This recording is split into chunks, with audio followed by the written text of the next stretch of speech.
गुरु भगवान के शुक्राने आज हम लोग नवदा भक्ति लेंगे। गुरु कहते हैं कि रामायण में राम जी जो हैं वो शबरी जी को ढूंढते हुए आते हैं, और जब वो देखते हैं कि इतनी ज़्यादा इनमें भक्ति है और इतना इनका प्रेम है भगवान से, इतनी अनन्य भक्ति है इनकी, तो राम जी बहुत प्रसन्न होते हैं। और उनको शबरी जी से तो कुछ बोला नहीं जा रहा, वो तो स्तुति नहीं कर पा रही हैं, पर भगवान राम जो हैं उनको बताते हैं कि नवदा भक्ति क्या होता है। तो आज हम लोग इस बात को डिस्कस करेंगे, समझेंगे कि नवदा भक्ति क्या होता है। तो गुरु कहते हैं भक्ति जो है भगवान से जोड़ने की लाइन है। जैसे हमारा कनेक्शन जुड़ा होता है इलेक्ट्रिसिटी से, तो बल्ब जल जाता है, रॉड जल जाती है, फ्रिज चल जाता है, सारे अपैरेटस चल जाते हैं। तो ऐसी भक्ति भगवान से जोड़ने की लाइन है। और दूसरा, भक्ति जो है वो इंश्योरेंस है। जैसे हम इंश्योरेंस करा लेते हैं, वही लाइफ इंश्योरेंस हमारी हो जाती है, ऐसी भक्ति जो है भगवान से जोड़ने की इंश्योरेंस है, जीवन के साथ और जीवन के बाद। मतलब इस जीवन में भी हमारी भगवान से हम जुड़े रहते हैं और अगले जन्म में भी, जन्म जन्म भक्ति हमारी साथ चलती है। देखिए, जितने भी कर्म हमने इस जन्म में किए हैं वो तो इसी जन्म में ख़त्म हो जाते हैं, पर भक्ति हमारे साथ जन्मों जन्मों चलती है। जितना प्रेम हमने भगवान से किया है वो सब हमारे साथ चलता है। पहली भक्ति है संतों का सत्संग। पहली भक्ति क्या है? संतों का सत्संग। तो सत्संग की कितनी कितनी महिमा है। गुरु कहते हैं कि बिन सत्संग विवेक ना होए, हरि कृपा बिन सुलभ न सोए। गुरु गोविंद दो खड़े काके लागू पाए, बलिहारी गुरु आपने जिन गोविंद दियो मिलाए। तो सत्संग की बड़ी महिमा है। इसमें उड़िया बाबा जी के उपदेश में हमने ये पढ़ा था कि सत्संग की क्या महिमा है, ये आपको बता रहे हैं कि कितना ज़्यादा सत्संग की महिमा है। इनका सत्संग क्यों करना चाहिए? भजन तो एकांत में भी कर सकते हैं, परंतु काम, क्रोध, लोभ, मोह आदि दोष सत्संग किए बिना दूर नहीं हो सकते। कह रहे हैं आप भजन तो एकांत में भी कर सकते हैं, पर जब तक सत्संग नहीं करेंगे तब तक काम, क्रोध, लोभ, मोह आदि दोष दूर नहीं होंगे। सत्संग में इन्हीं का नाश करने की बातें होती हैं। तो भजन भी करें और सत्संग भी करें। इसलिए सत्संग में जाने से अवगुण छोड़ने की इच्छा होती है और फिर प्रयत्न करने पर अवगुण छूटते हैं। बिना सत्संग के किए प्रायः बहुत भजन करने वालों के भी दोष नहीं छूटते, और जो सत्संग करेगा वह भजन अवश्य करेगा। कह रहे खाली भजन कर रहे हैं आप, सत्संग नहीं कर रहे, तो सारे दोष आपके नहीं छूटते। पर सत्संग भी कर रहे हैं और भजन भी कर रहे हैं तो आपके सारे दोष छूट जाते हैं। और जो सत्संग करेगा वो भजन भी अवश्य करेगा। सत्संग में एक बिजली है। कह रहे हैं सत्संग में एक बिजली है। उस वायुमंडल में बैठ जाने मात्र से ही अंतःकरण पवित्र हो जाता है, क्योंकि वहाँ का वायुमंडल ही पवित्र है। कह रहे हैं सत्संग से पूरा वायुमंडल यानी वाइब्रेशन पूरी शुद्ध हो जाती है, और इतनी शुद्ध हो जाती है सत्संग से वाइब्रेशन कि जो उसमें आके बैठता है वो भी शुद्ध हो जाता है। कैसा व्यक्ति आके बैठे तो उसके भाव भी शुद्ध हो जाते हैं। जो भी सत्संग भवन में आते हैं लोग नीचे मोहन निवास के, तो ये कहते हैं कि वाइब्रेशन बहुत अच्छी है। कैसे वाइब्रेशन अच्छी हुई? सत्संग से। तो सारी गुरु की महिमा है, अम्मा जी की महिमा है कि सत्संग से सारी वाइब्रेशंस प्योर हो जाती हैं जहाँ सत्संग होता है।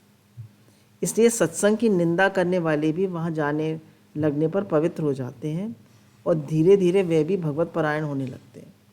बोले जो सत्संग की निंदा करते हैं वो भी अगर सत्संग भवन में जाके बैठे हैं, सत्संग की जगह पर बैठे हैं, सत्संग की भूमि में बैठे हैं, तो वे भी पवित्र हो जाते हैं और वो भी भगवत परायण हो जाते हैं। सत्संग की इतनी महिमा है।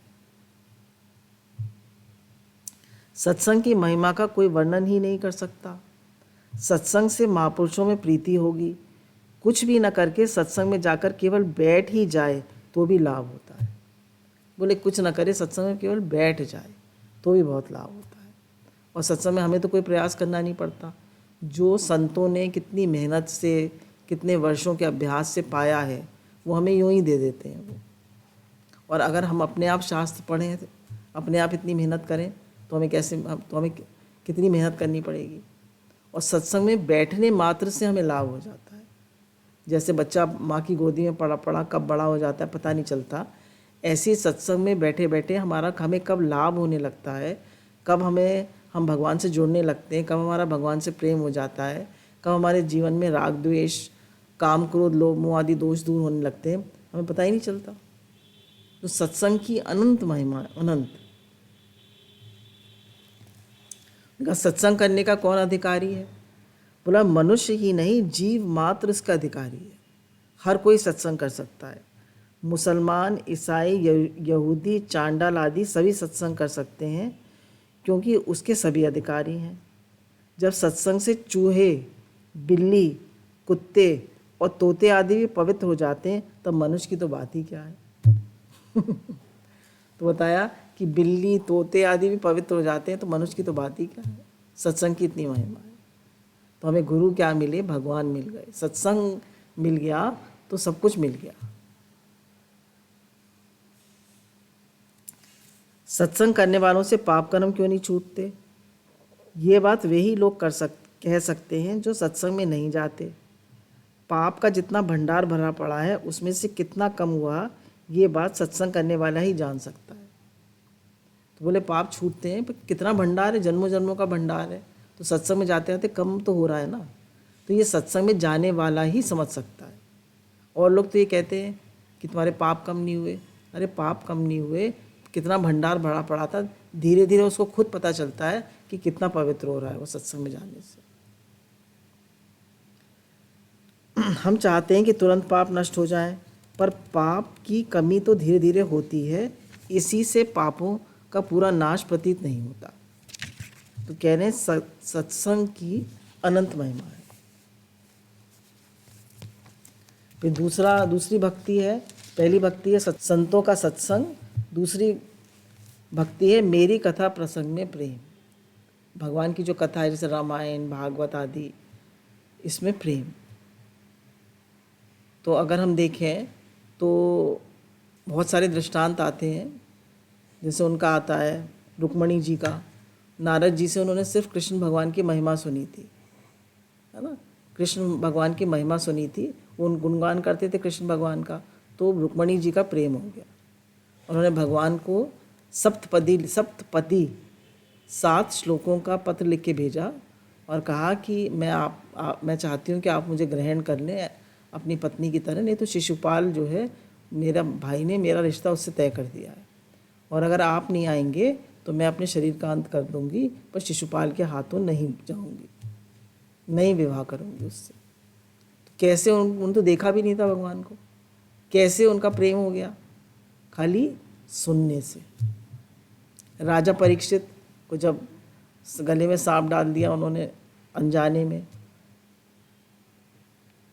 तो उनको कहा 7 दिन में मृत्यु हो जाएगी। ऋषि के बालक ने उनको श्राप दे दिया, तो जाके बैठ गए गंगा किनारे सब कुछ त्याग करके, और उन्होंने केवल संकल्प करा कि मुझे जो है जन्म मरण से छुटकारा मिले। तो कैसे 7 दिन श्रवण करने से, कैसे तो सुखदेव मुनि आए वहाँ, और कैसे 7 दिन केवल श्रवण करने से उनकी मुक्ति हो गई। कैसे तक्षक नाग ने उन्हें डसा और उन्होंने कहा मेरा तो पहले ही उसका सूक्ष्म शरीर का नाश हो चुका है, और ये तो इस स्थूल शरीर का नाश होगा। कैसे उनका भगवान से प्रेम हो गया, कैसे वो कथा में एकदम रम गए, और कैसे केवल श्रवण मात्र से। तो भगवान की कथा की अनंत महिमा है, अनंत। धुंधकारी मुक्त हो गए। हाँ, धुंधकारी जिसने सारी दुनिया के पाप किए थे वो मुक्त हो गए। फिर राजा पृथु, जब उसमें भागवत जी में आता है कि राजा पृथु ने से जब भगवान ने कहा कि तुम वरदान मांगो, तो उन्होंने कहा कि मुझे 10,000 कान दे दीजिए, ताकि मैं आपकी 2 कानों से मेरी तृप्ति नहीं होती, मैं 10,000 कान से आपकी महिमा सुनता रहूँ।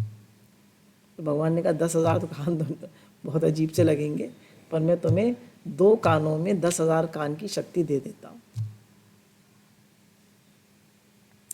तो हमारे भगवान की कथा प्रसंग की इतनी महिमा है।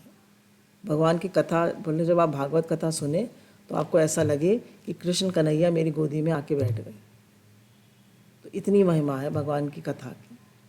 तो मतलब कुछ ना कुछ सत्संग हमें सुनते रहना चाहिए, और गुरु के बराबर सत्संग आ रहे हैं, ऑनलाइन सत्संग आ रहे हैं, तो बराबर श्रवण करते रहना चाहिए। इससे जो हम सुनते हैं उसका मनन भी होता है, और फिर हमारा मन उसमें मतलब उसका मनन भी होता है, फिर वो पक्का होता है।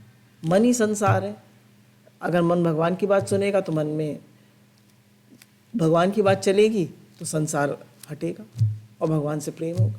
जिसकी बात सुनेंगे, जिसकी चर्चा करेंगे, उसी से प्रेम होता जाए। फिर तीसरी भक्ति है, तीसरी भक्ति अभिमान रहित होकर गुरु के चरण कमलों की सेवा।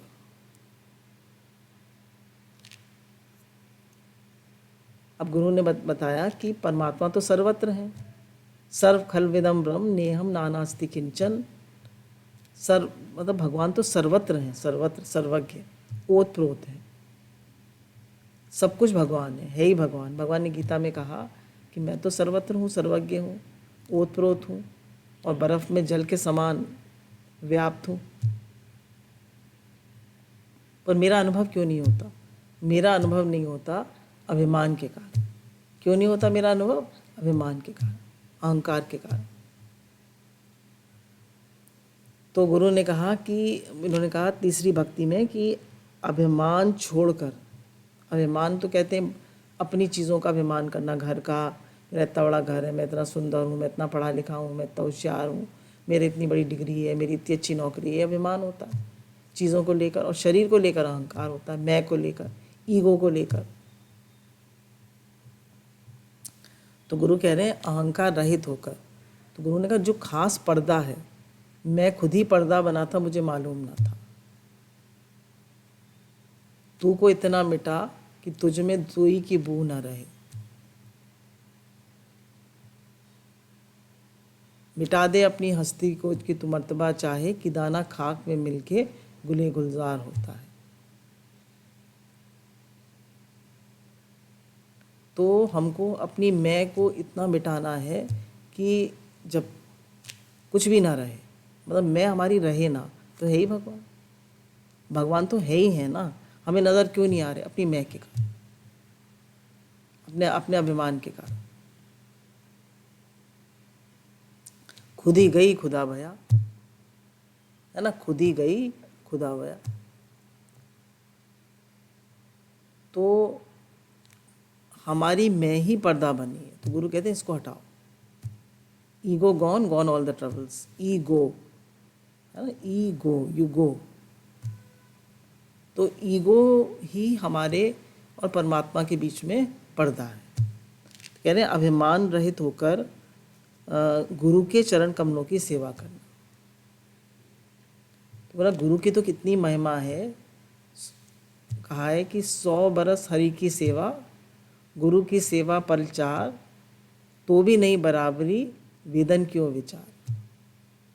तो 100 बरस आपने हरि की सेवा करी और गुरु की सेवा करी पलचार, तो भी नहीं बराबरी। क्यों?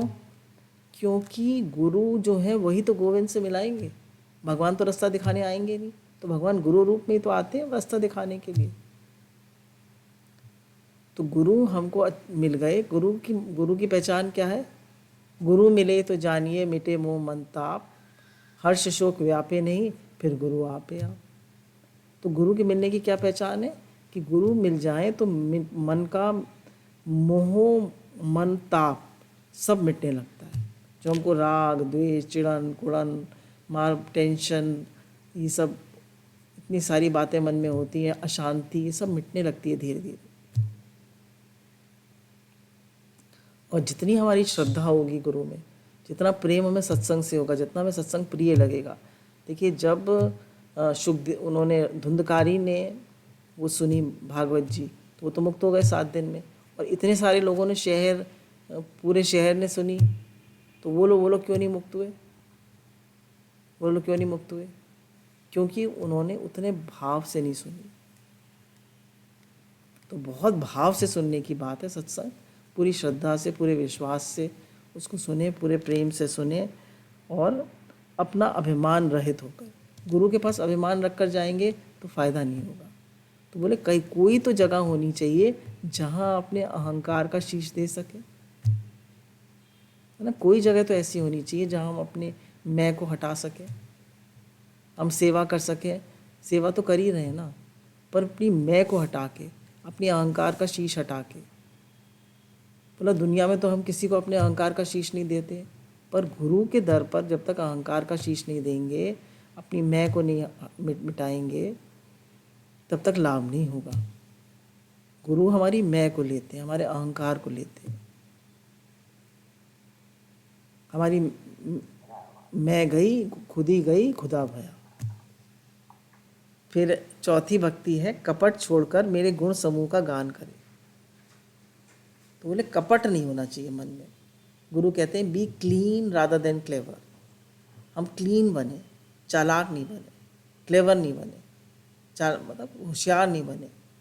हमने गुरु के सामने तो बहुत महिमा करी गुरु की, और घर जाके फिर वैसे ही हो गए। ऐसे नहीं, अंदर से जो भी हमारी बात हो, अंदर तक हम चेंज होते जाए। जैसे गुरु कहते हैं I am willing to change. तो कपट छोड़कर मेरे गुणगान का समूह, तो भगवान का गुणगान करें। भगवान कृपालु हैं, दयालु हैं, भगवान भक्तवत्सल हैं, भगवान करुणा निधान है। भगवान कितना प्रेम करते हैं, जीव से कितना प्रेम करते हैं, हमसे कितना प्रेम करते हैं। दुनिया में कोई करेगा इतना प्रेम? बोले माता पिता बंधु सखा। तो भगवान तो हमारे माता पिता बंधु सखा सब हैं। जितना प्रेम भगवान हमसे करते हैं उतना दुनिया में कोई कर नहीं सकता। हम किसी को रात को कहें मेरा मन बहुत चल रहा है, नींद नहीं आ रही, मैं बहुत अशांत हूँ, मेरी प्लीज़ बात सुन लो, सुनेगा? सो जाओ, सुबह बात करना। और भगवान से रात और दिन आप कभी भी अपने दिल की बात कर सकते हैं। हर समय आपके लिए तैयार है। वो आपकी हर प्रार्थना सुनते हैं, हर बात सुनते हैं। उन्होंने कहा कि मेरा तो जीव मात्र से प्रेम है, सब मम प्रिय सब मम हो जाए। भगवान ने जीव को बनाया ही अपने लिए कि मुझसे प्रेम करे और मेरे से मिलकर एक हो जाए। अपने लिए बनाया। ईश्वरंश जीव अविनाशी चेतन अमल सहज सुख राशि ममे वांछो जीव लोके जीव भूते सनातना। भगवान ने कहा कि मेरा ही अंश है, ये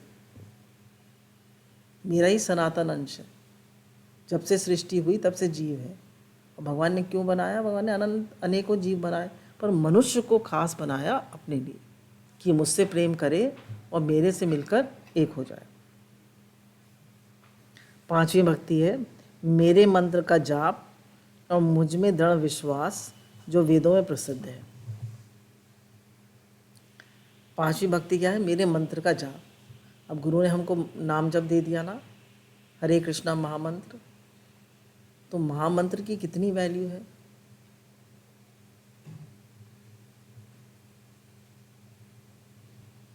जिसने भगवान का नाम ले लिया उसने तीरथ तप और दान सब कर लिया। तो आप अगर हर समय भगवान का नाम ले रहे हैं तो आप भगवान के पास हैं। कब बोला कलयुग नाम आधारा सुमिर सुमिर नर उतरे ही पारा। हर युग का एक वो होता है, मतलब एक खास धर्म होता है कि इस धर्म से मुक्त होगा आदमी। सतयुग में ध्यान था, जैसे द्वापर में पूजा, त्रेता में यज्ञ और कलयुग में नाम। कलयुग नाम आधारा सुमिर सुमिर नर उतरे ही पारा। कलयुग में नाम की इतनी महिमा है, नाम की जितनी महिमा करी जाए उतना कम। तो गुरु कहते हैं कि इसमें कहा है कि मंत्र का खूब जाप करें, हर समय नाम लेता रहे भगवान का, जितना हो सके नाम ले। चैतन्य महाप्रभु ने तो इतनी महिमा करी है नाम की कि आप सोते जगते उठते बैठते खाते पीते हर समय नाम कर सकते हैं। इसमें कोई विधि निषेध नहीं है और कोई इसमें नियम नहीं है। महामंत्र एक ऐसा मंत्र है कि इसका आप रात दिन जप कर सकते हैं और ये आपको पार ले जाएगा। हरिर नाम केवलम कलो नास्ते गतिरंता। तो ये हमें सब पापों से मुक्त कर देता है। नाम की क्या महिमा है कि सब पापों से मुक्त कर देता है, हमारा भगवान से प्रेम करा देता है। हमें जब हम नाम करने बैठते हैं और भगवान सच्चे हृदय से भगवान से प्रार्थना करते हैं कि भगवान मेरा आपसे प्रेम हो, मेरा आप में विश्वास हो। प्रभु व्यापक सर्वत्र समाना, प्रेम ते प्रकट होई मैं जाना। प्रभु तो सर्वत्र व्यापक है, पर कैसे प्रकट होंगे? प्रेम से। प्रेम करें भगवान से। हमारा मंत्र जो है वो मंत्र जप की बहुत महिमा है। तो हम मंत्र जो है उसको छोटा ना समझें और हम ये, जैसे कोई आदमी पैसा कमाता है तो उसको ये है कि भाई आज मेरी 10,000 की इनकम हो जानी चाहिए। तो 10,000 की इनकम उसकी सुबह ही हो गई, उसके बाद फिर वो दुकान नहीं खोलेगा, पूरे दिन दुकान खोल के बैठेगा। और हमको ये है आज हमको 16 माला करनी है, 16 माला हमारी सुबह हो गई, अब छुट्टी। बोला करते ही रहो, करते ही रहो, ये जीव रुके ना। और का अंत काल जो नारायण सुमरे सो मुक्त नर कहला। अंत काल में अगर आपको भगवान का नाम याद आ गया तो आप मुक्त हो जाएंगे। अजामिल ने देखिए खाली नारायण नारायण अपने पुत्र को पुकारा तो मुक्त हो गया। इसलिए भगवान के नाम की अनंत महिमा है, अनंत अनंत, उसको कुछ गा नहीं सकते। और बताया भगवान पर विश्वास, तो बोला विश्वास में ही भगवान का वास है। तो भगवान में इतना विश्वास रखें कि भगवान से खूब प्रार्थना करें, भगवान मेरा आप में खूब विश्वास हो, कैसी भी परिस्थिति है, कैसी भी हालत है, कुछ भी है, भगवान मैं विश्वास रखूं कि मेरा आपका हर विधान मंगल में है और भगवान मेरे साथ है। मैं भगवान में ही निवास करता हूँ, भगवान ही सब कुछ है और वो ही संसार के मालिक है, वो ही ओत प्रोत है, वो ही सब कुछ है। और मुझे कुछ भी चिंता करने की, भय करने की, टेंशन करने की ज़रूरत नहीं है, क्योंकि भगवान है। भगवान कह रहे मैं बैठा हूँ, मैं देख रहा हूँ, मैं तेरी संभाल कर रहा हूँ, तो क्यों चिंता करता है। बच्चे को पिता जो है कितना भी ज़ोर का उछाले, बच्चा कभी नहीं डरता है। क्यों? क्योंकि उसको पता है मैं पिता की गोदी में हूँ। तो हम भी तो अपने पिता की गोदी में हैं, हम भी तो अपने अपने अपने पिता परमात्मा की गोदी में हैं। दृष्टांत आता है कि एक बार एक गांव में बारिश नहीं हो रही थी, तो सबको कहा गया कि भाई कल जो है बारिश होगी, मतलब हम लोग यज्ञ वो करेंगे, भगवान से प्रार्थना करेंगे तो भगवान बारिश करेंगे, बारिश के लिए भगवान से प्रार्थना करेंगे। तो एक बच्चा जो है छाता लेकर आया, तो पूछा कि भाई छाता लेकर क्यों आयो? तो बोला भाई हमको मुझे विश्वास है ना कि हम भगवान से प्रार्थना करेंगे तो बारिश करेंगे। बारिश हुई क्योंकि उसका विश्वास था। हमारा कितना विश्वास है? क्या हमारा भगवान पर विश्वास है कि भगवान का हर विधान मंगल में है, जो वो कर रहे हैं वो मेरे लिए अच्छा है, जो वो करेंगे वो अच्छा है, जो हो रहा है वो अच्छा है।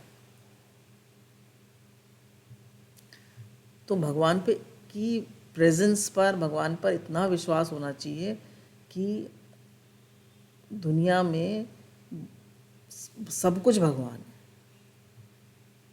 मेरे स्वामी, मेरे प्रियतम, मेरे प्राणनाथ, सब कुछ वही है।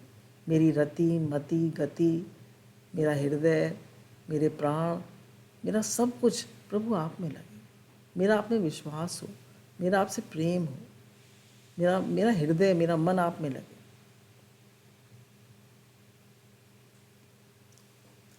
फिर बताया कि छठी भक्ति में बताया इंद्रियों का निग्रह, शील अच्छा स्वभाव या चरित्र, बहुत कार्यों से वैराग और निरंतर संत पुरुषों के धर्म आचरण में लगे रहना। ये रामायण में से ली गई है, उसको सिंप्लीफाई कर दिया है। वैसे तो उन्होंने उसमें दोहों में दी है, पर हमने इसको सिंप्लीफाई कर दिया ताकि सबको समझ में आ जाए। इंद्रियों का निग्रह बताया कि एक एक इंद्रियां हमारी एक घोड़े की तरह हैं। अब सब घोड़े अपने अपने डायरेक्शन में भागें तो रथ का क्या होगा।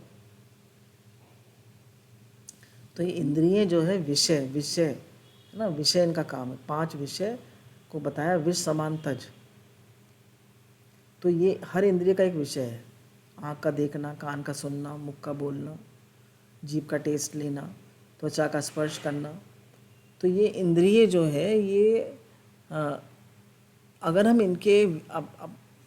इनको अपने इनके विषयों से निग्रह नहीं करेंगे, अपना मन जो है भगवान में लगाकर इंद्रियों को कंट्रोल नहीं करेंगे, तो ये इंद्रियां हमें पागल कर देंगी। तो कहा हर इंद्रिय जहाँ भी जाए से भगवान सुन। देखो, आँख से देखो तो भगवान, कान से सुनो तो भगवान की बात, मुख से बोलो तो भगवान की बात, है ना, हाथ से स्पर्श करो तो भगवान। तो इन इंद्रियों को जब तक भगवान में नहीं लगाते तो ये कंट्रोल नहीं होती है, ये तो इधर उधर भागती हैं।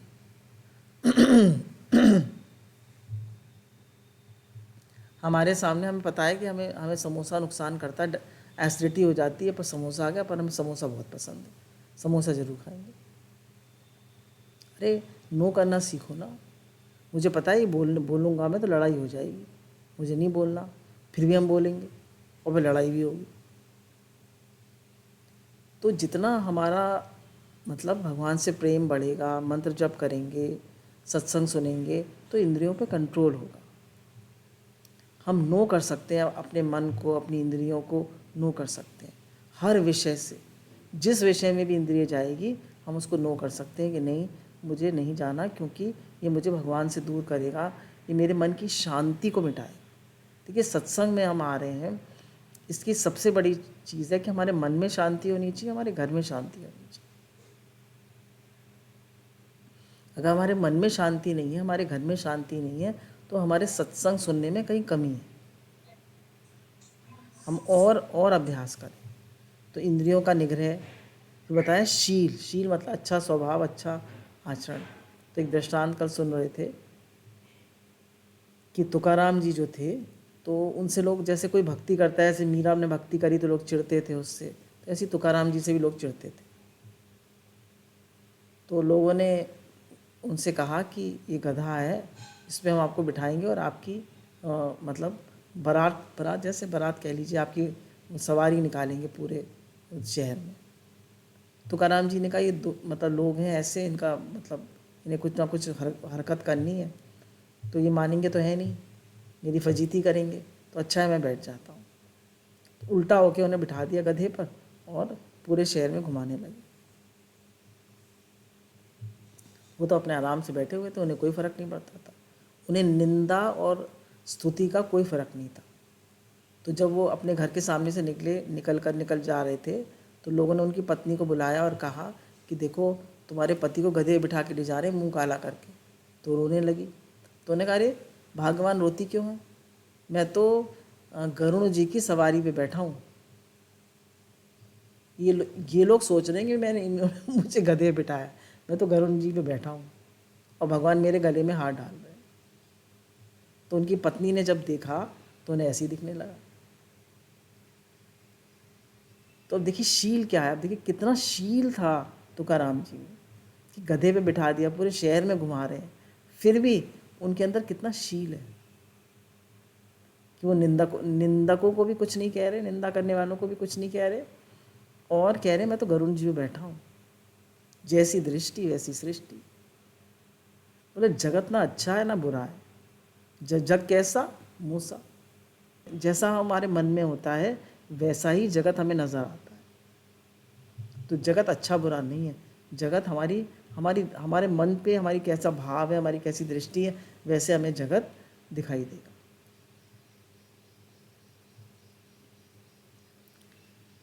बहुत कार्यों से वैराग, मतलब बहुत कार्यों से वैराग। अब हर समय हम काम में ही लगे रहेंगे, हर समय संसार में ही लगे रहेंगे, तो हम भगवान को कब टाइम देंगे, भजन कब करेंगे, भगवान से प्रेम कब करेंगे? तो इसलिए कहा कि जो भी काम करें भगवान के लिए करें, और बहुत ज़्यादा कार्य नहीं होने चाहिए, क्योंकि रजोगुणी का मन भगवान में कम लगता है ना। तो भगवान ने कहा कि बहुत कार्यों से वहरा, तो भगवान से यही कहें, भगवान मेरा सारा समय आप में लगे, जो भी मैं कार्य करूं आपके लिए करूं, मेरा एक एक कदम आपके लिए हो, मेरा एक एक सोच आपके लिए हो, मेरा चलना फिरना उठना बैठना खाना पीना, मेरा हर कार्य आपके लिए। और संत पुरुषों के धर्म आचरण में लगे रहना। अब बताया था कि संत पुरुषों में, जैसे हमारे यहाँ पे संत पुरुषों हम कहेंगे हमारे गुरु, तो हमारे गुरु जो हैं वो बड़े दिल के हैं, निष्कामी हैं। तो ऐसी हमें भी उनके आचरण को देखना चाहिए कि उनका कितना भाव रहता है कि सबके हित के लिए करें, सबको दें। तो ऐसे हमारा भी भाव होना चाहिए, सबको दें। गुरु को सत्संग से कितना प्रेम है, उनका भगवान से कितना प्रेम है, कितना विश्वास है। तो ऐसे हम भी उनका आचरण देखें, वो कितने सिंपल हैं, ऐसे हम भी अपने अपने जीवन को बनाएं। जैसे अम्मा जी थे, कितना कितनी उनको सत्संग की तड़प थी, कितनी लगन थी, कितना भगवान से प्रेम था। तो जो जो हम आचरण गुरु में देखते हैं वो हम अपने जीवन में लगाएं। फिर सातवीं भक्ति है, जगत भर को समभाव से मुझ में ओतप्रोत देखना और संतों को मुझसे भी अधिक करके मानना।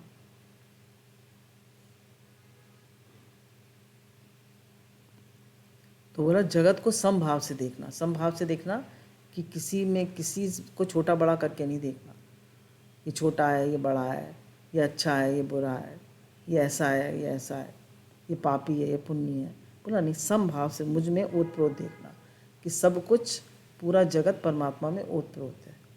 जैसे भी लिया था, सर्व खलविदम ब्रह्म नेहम नानास्ति किंचन, सब कुछ ब्रह्म है, ब्रह्म ही ब्रह्म हर जगह समाया, तिसबिन कुछ नजर नहीं आया। तो सब कुछ भगवान ही बन गए, सब कुछ भगवान ही है, भगवान से अन्यत्र कुछ नहीं है, कुछ नहीं है, कुछ नहीं, जगत नहीं है ही जगदीश। इस जगत में परमात्मा ओतप्रोत है। तो बोला सातवीं भक्ति क्या है कि समभाव से मुझ में जगत को देखना। जैसे हम लोग एक गीता में देखते हैं ना कि वो कैसी दृष्टि होनी चाहिए कि वो उसमें दिखाया है कि गाय में भी भगवान देख रहे हैं, पेड़ में भी भगवान देख रहे हैं, छोटी सी वो पौंड है उसमें भी भगवान देख रहे हैं, अब मनुष्य में भी भगवान देख रहे हैं, सब में भगवान। हमारी ऐसी दृष्टि बन जाए कि है ही भगवान, है ही भगवान, है ही भगवान, है ही भगवान।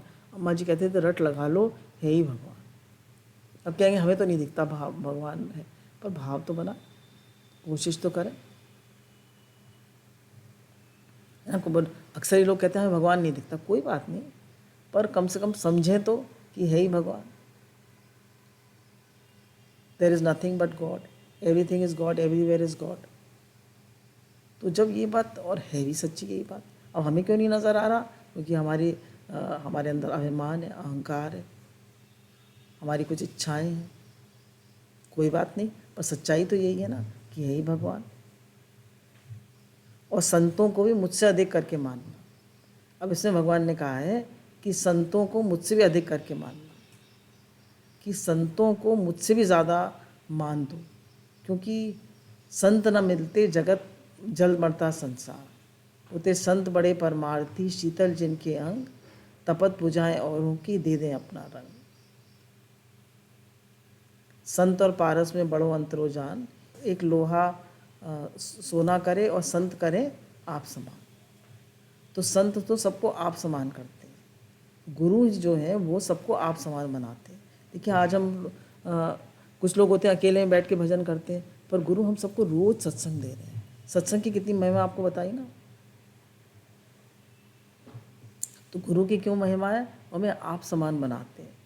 वो गुरु शिष्य नहीं बनाते, भगवान ने भी शिष्य नहीं बनाए, गुरु भी शिष्य नहीं बनाते, वो आप समान बनाते हैं। भगवान ने मित्र बनाया, भगवान ने अर्जुन को मित्र बनाया, भगवान ने सुदामा को मित्र बनाया, और उसको मतलब भगवान ने जिसको भी बनाया मित्र बनाया। तो बहुत ज़्यादा गुरु की महिमा है। तो भगवान कह रहे हैं कि गुरु को मुझसे भी अधिक करके मानना, संतों को मुझसे भी अधिक करके मानना, संतों की बहुत महिमा। फिर 8वीं भक्ति है, जो कुछ मिल जाए उसी में संतोष करना और स्वप्न में भी पराये दोषों को न देखना। जैसी हमें घर में परिस्थिति मिली है, जैसी चीज़ें मिली हैं, उसको उसमें संतोष करना। जैसा शरीर में, देखिए शरीर में बहुत सारे रोग होते हैं, कितनी सारी प्रॉब्लम्स होती हैं शरीर में, तो जैसा भी शरीर मिला है उसमें संतोष करना। कि मुझे इतनी सारी प्रॉब्लम्स क्यों हैं शरीर में, मेरे पति ऐसे क्यों हैं, मेरे बच्चे ऐसे क्यों हैं, मेरा घर ऐसा क्यों है, हमारी आमदनी इतनी कम क्यों है, उसके पास तो इतना पैसा है, उसकी गाड़ी तो इतनी बड़ी है, उसको तो इतने अच्छे सब मिले हैं। तो दूसरे की हर चीज़ हमें अच्छी लगती है। तो गुरु कहते हैं नहीं, जिसमें जैसा भी हमको मिला है उसमें संतोष करना। जैसी भी परिस्थिति है, जैसी भी हालात हैं, जैसा भी घर परिवार धन संपत्ति जो भी मिला है उसमें संतोष करना। और हमें हमारे कर्मों के हिसाब से बहुत अच्छा मिला है, बहुत अच्छा मिला है। भगवान ने हमारे कर्मों को बहुत कम में काट दिया है। इससे भी खराब परिस्थिति हो सकती थी, भगवान ने हमें बहुत अच्छे से रखा है, बहुत अच्छे से रखा है। भगवान के अनंत शुक्राने, गुरु के अनंत शुक्राने। कितनी महिमा गाऊं, कितना करूं सत्कार, मेरी जिह्वा एक तेरे गुण बेशुमार। तो गुरु के और भगवान के अनंत शुक्राने हैं, उन्होंने हमको बहुत कम में मतलब हमारे कर्मों को काट दिया। तो हर बात में संतोष करना चाहिए। और स्वप्न में भी पराये दोषों को न देखना। बोले किसी के भी दोष को न देखें। बुरा देखन जो मैं चला, बुरा न मिलिया कोई, जो तिल खोजा अपना, मुझसे बुरा न कोई। निंदक नियरे राखी, आंगन कुटी छवाए, बिन साबुन पानी निर्मल करे स्वभाव। तो बताया कि स्वप्न में भी पराये दोष न देखें। और हमारा मन ऐसा गंदा है, सब पापी है, झट दोष देख लेता है। तो बताया किसी के भी दोष नहीं देखना। पत्नी पति के दोष देखती है, माँ बच्चों के दोष देखती है, हमारे घर में सेवाधारी हैं उनके दोष देखेंगे। तो कितनी हमारी दोष दृष्टि है। दोष तो बताया जिसके हम दोष देखते हैं वो सारे दोष हमारे अंदर आ जाते हैं, हमारा मन खराब हो जाता है। तो गुरु कहते हैं अपने को भगवान में इतना व्यस्त रखो कि किसी के दोष ना दिखाई दे। एक बार शिव पार्वती जी जा रहे थे, तो पार्वती जी ने देखा कि हाथी जा रहा है और उस पर उसकी पैर से कई चींटियाँ मर गई। तो उन्होंने कहा ये चींटियाँ जो मर गई इसका दोष किसको लगेगा, हाथी को? उन्होंने कहा नहीं। तो उनका पीलवान को? उन्होंने कहा उसने तो देखा ही नहीं, हाथी तो जानवर है, उसे पता ही नहीं। बोले किसको लगेगा दोष, चींटियाँ इतने मर गई? बोले तुम्हें लगेगा। बोले मुझे क्यों लगेगा? बोले जो देखेगा कि वो ऐसा है, वो ऐसा है, वो ऐसा है, तो उसको दोष लगेगा। तो हम लोग जैसे गुरु कहते हैं ना, तुम देख रहे हो वो ऐसा है, वो ऐसा है, वो ऐसा है, तो 3 उंगली तुम्हारी तरफ है कि तुम तिगने बुरे हो, और उसकी तरफ तो एक ही उंगली है। तो गुरु कहते हैं कि मत देखो किसी के दोष, सब अपने अपने कर्म स्वभाव से चल रहे हैं। हे अर्जुन, दोष दृष्टि रहित भगत मुझे प्यारा है। तो मुझे किसी के दोष नहीं देखने। दिख भी जाए तो कह दे हे नाथ, हे नाथ मुझे बचाइए, मुझे बचाइए, हे नाथ, हे नाथ, हे नाथ मैं आपको कभी नहीं भूलूँ, हे नाथ मैं आपको भूलूँ नहीं, हे नाथ, हे नाथ मेरा आपसे प्रेम बढ़े, मेरा मन आप में लगे। तो हमें किसी के भी दोष नहीं देखने। एक दृष्टांत और आता है कि एक बार ब्रह्मभोज होना था, तो उसमें दूध रखा हुआ था बड़े भगोने में, तो वो ढका हुआ नहीं था, तो चील जा रही थी, उसके मुंह में सांप था। तो गलती से सांप के मुंह में से 2-3 बूंद जहर की उस दूध में गिर गई। ब्राह्मणों को उस दूध की खीर बनाई गई, सब ब्राह्मण मर गए। तो कहा इसका दोष किसको लगेगा? बोले जो दूध लाया उसको लगेगा, जिसने ब्रह्मभोज कराया उसको लगेगा। तो बोला नहीं, ब्राह्मणों को की तो ब्रह्म हत्या तो बहुत बड़ी हत्या होती है। बोले जो लोग दूसरों की निंदा करेंगे उनको दोष लगेगा। अब देखिए निंदा कितनी बड़ी, कितनी गड़बड़ चीज़ है। तो किसी के दोष नहीं देखने हमें, हमारे अंदर अपने दोष कम है। तो जो अपने को सुधारने में लगा हुआ है वो दूसरों के दोष नहीं देखता है। अच्छा, नवी भक्ति क्या है? सरलता और सबके साथ कपट रहित बर्ताव करना। पूरे सरल, हम सरल बने, अंदर बाहर से शुद्ध बने, सरल बने, ज़्यादा होशियार चालाक ना बने। B clean rather than clever. सरल, सरल व्यक्ति सबको पसंद आता है। हमें कैसा व्यक्ति पसंद आता है? सरल। हम भी सरल। और सबके साथ कपट रहित बर्ताव करना, सबके साथ कपट रहित बर्ताव करें। किसी में हम किसी को भी हमें हर्ट करने का, किसी को भी दुख देने का हमारा भाव ना हो। हमारा भाव हो सर्वे भवन्तु सुखिनः, सर्वे सन्तु निरामया, सर्वे भद्राणि पश्यन्तु माँ कश्चित् दुख भाग् भवेत्। भगवान सब सुखी हों, सब निरोग हों, सबका भला। हमारे संसार में दो ही काम है, भगवान को याद करना और सबके हित के लिए जीना, सबकी भलाई करना, सबकी सेवा करना, जिस तरह से भी हो सके, तन से, मन से, धन से, सत्संग से, कैसे भी सबकी सेवा करना। तो जब गुरु कहते हैं हमारा सेवा भाव होता है तो हमारा अपने आप ऑटोमेटिकली प्रेम हो जाता है ना। सेवा भाव रखें। फिर नवी भक्ति में है कपट रहित बर्ताव करना और हृदय में मेरा भरोसा रखना और किसी भी अवस्था में हर्ष और विषाद का ना होना। भगवान कह रहे हैं मेरा भरोसा रखे, संसार में और किसी का भरोसा ना रखे, मेरा भरोसा रखे। हम पैसे का भरोसा रखते हैं, पति का भरोसा रखते हैं, पुत्र का भरोसा रखते हैं। मेरा बेटा है ना, माताओं को बहुत होता है मेरा बेटा है ना, मेरे पति है ना, मेरा जेंट्स को होता है मेरे पास पैसा है ना। तो बोले नहीं, मेरे साथ भगवान है। बोला पांडवों के पास क्या था? वो तो 5 ही थे और कौरव 100 थे, पर 5 पांडव बच गए और 100 कौरव 100 के 100 मारे गए। क्यों? उनके साथ, पांडवों के साथ भगवान थे। तो जहाँ भगवान है वहाँ श्री विजय लक्ष्मी सब है। तो भगवान में कह रहे मेरे में इतना भरोसा रखे, इतना भरोसा रखे। जैसे पांडवों को कितना भरोसा था भगवान। जब कुंती माता भगवान से कहती हैं कि तुम्हारे बच्चे जो हैं, तुम्हारे भाई जो हैं वो जंगल में दुख पा रहे हैं, तो तुमने उनका वो नहीं करा, उनकी संभाल नहीं करी। बोले उन्होंने मुझे याद ही नहीं करा। बोला द्रौपदी ने याद किया तो मैं भागा चला आया। बोले उन्होंने सब कुछ दांव पे लगा दिया पर मुझे याद ही नहीं किया। तो बोले हर समय हर अवस्था में भगवान को याद करना और किसी भी अवस्था में हर्ष और विषाद का ना होना। बोले किसी भी अवस्था में हर्ष और विषाद का ना होना, किसी भी अवस्था में हम दुखी सुखी ना हो।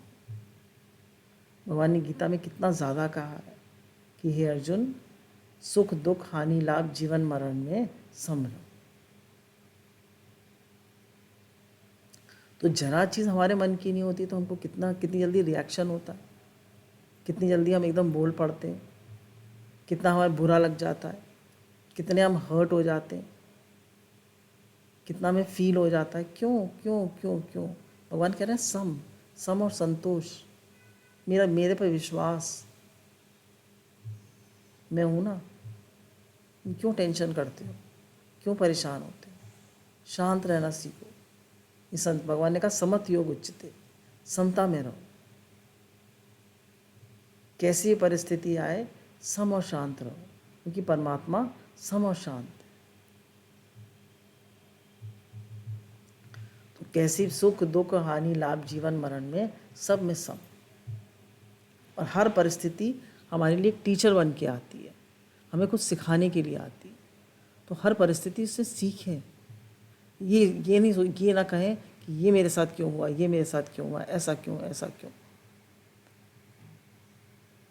भगवान ने कब क्यों कहाँ नहीं करके, जो मिला है भगवान ने जैसा दिया है बहुत बढ़िया है। भगवान के अनंत शुक्राने हैं, गुरु के अनंत शुक्राने हैं, अनंत अनंत शुक्राने। शुक्राने गुरु कहते हैं हर समय शुक्राना मानो, हर समय। दादा भगवान ने कहा हर 2 मिनट के बाद शुक्राना मानो। तो भगवान ने कहा कि गुरु हमको बता रहे हैं कि 2 बातें हमेशा याद रखें, एक हर समय भगवान को याद रखें और दूसरा सेवा करते रहें। अब भगवान इसमें कह रहे हैं इन नवों में से जिनके एक भी होती है, वे स्त्री पुरुष जड़ चेतन कोई भी हो, मुझे अत्यंत प्रिय है। अब हमने तो 9 भक्ति आपको बता दी। अब भगवान कह रहे हैं इन 9 भक्ति में से एक भी भक्ति तुम्हारे अंदर है तो वो मुझे अत्यंत प्रिय है। अब शबरी के अंदर तो 9 ही भक्ति थी, देखिए कितनी महान थी शबरी। अब भगवान ने कहा एक भी अगर हमारे पास कोई भक्ति नहीं, हम सत्संगी श्रद्धा से सुन लें, हमारे अंदर और कोई भक्ति नहीं है तो हम सत्संगी गुरु का श्रद्धा से सुन लें, उससे हमारा जीवन तर जाएगा। फिर मंत्र जप करते रहें और भगवान पर विश्वास करें, जो मिल जाए उसी में संतोष करें और किसी के दोष ना देखें। तो बोले एक भी भक्ति और कोई नहीं कर सकते तो सत्संग तो सुन सकते हैं श्रद्धा विश्वास से और भगवान का जप कर सकते हैं, भक्ति हो गई आपकी, 2 भक्ति हो गई। तो कह रहे हैं भक्ति की इतनी महिमा है, इतनी महिमा है। तो ये नवदा भक्ति हमने बहुत सिंपल तरह से रामायण में जैसी दी हुई है, ये मैंने अपनी कॉपी में लिख लिए थे इसके पॉइंट्स, तो उसको सिंपल तरह से आपको पूरी नवदा भक्ति बताई। तो आज हमने नवदा भक्ति समझी, आशा है आप लोगों को अच्छी लगी होगी। इसमें भगवान ने कहा एक भी भक्ति आ जाए तो हमारा जीवन सफल हो जाता है और सत्संग से 9 की 9 भक्ति आ जाती है। तो हम अगर सत्संग सुने और मंत्र जप करें, किसी के दोष न देखें, संतोष में रहें, खूब शुक्राना माने, तो धीरे धीरे सब भक्ति हमारे जीवन में आती जाएंगी। गुरु भगवान के अनंत अनंत शुक्राना।